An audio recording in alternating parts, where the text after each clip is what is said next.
This year's ICE raids in Aurora, Colorado's largest immigrant community, has residents living and working in fear. Lupita makes a living selling original jewelry pieces to her fellow Latinos in Aurora. Her business was thriving until the latest presidential elections.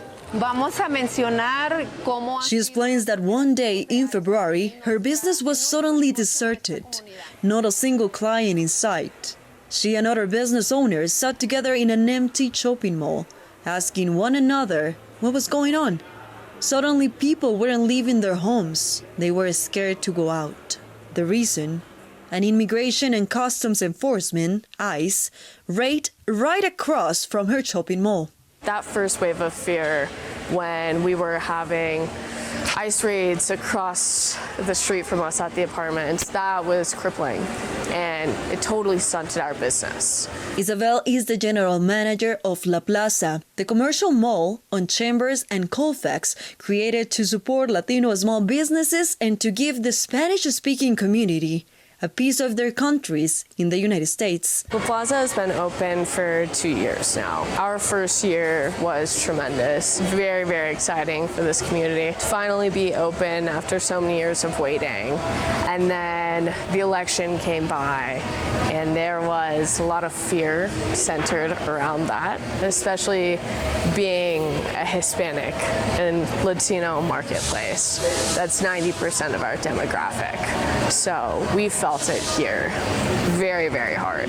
The fear caused by ICE raids within the Latino community in Aurora only grew when President Trump declared Aurora as a city, quote, invaded and conquered by immigrants, singling out the city as a primary target of ICE operations. Federal pressure was also reflected at a local level when the Aurora City Council approved a resolution to investigate nonprofits helping immigrants a few days after Trump's declarations.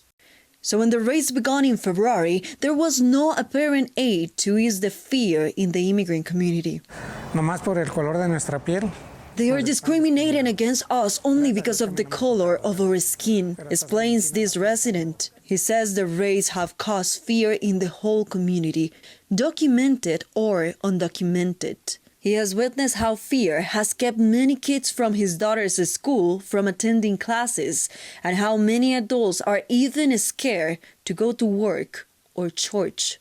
Lupita and at least 100 other businesses saw their once busy plaza become a ghost town. Business owners sat in empty stores, waiting for customers who never came. Lupita explains she estimates that during those months she lost at least $50,000 to $100,000. The situation got to the point where some days she had no choice but to close her business early. She was not the only one. It's hard to give a definite number on how many businesses close due to immigration issues, because people are very, very quiet. They don't really love to talk about that experience very openly. I know of 3 who've come to me and we've had discussions of it.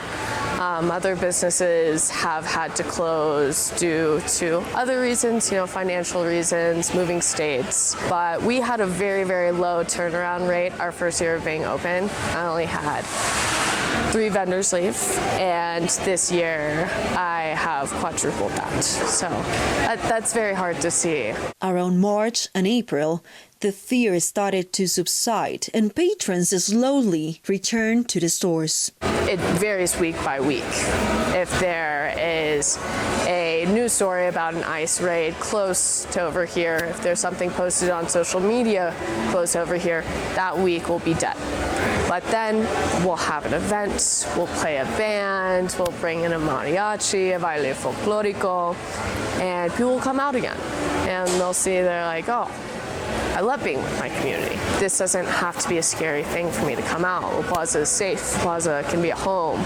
You don't have to be scared here. Lupita pleads with the community not to be afraid and assures them that La Plaza Colorado has never had a visit from ICE. She explains this is a place for families and she wants people to keep living and that they are invited to come and do so at La Plaza, where they will also support small businesses like hers. still recovering from the economic losses caused by the raids. One of the clients that have come to show their support to small businesses is Pedro and his family. Muy bonita, de verdad, el domingo vi. He says this is a beautiful shopping mall full of color and good food. He comes because he can find products here that he used to only be able to get in Mexico. Every time he visits, he feels like La Plaza is a little Mexico in Colorado. La Plaza has also started organizing events to cheer up the community.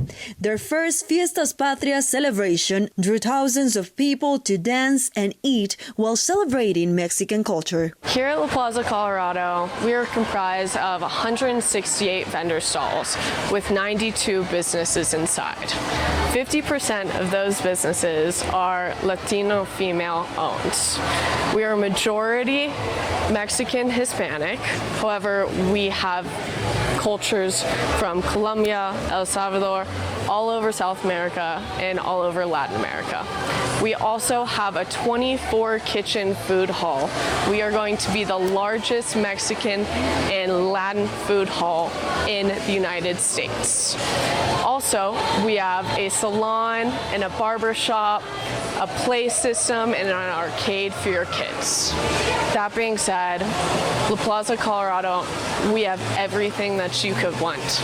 An invitation they hope will once again make the Latino community feel safe and welcome at La Plaza.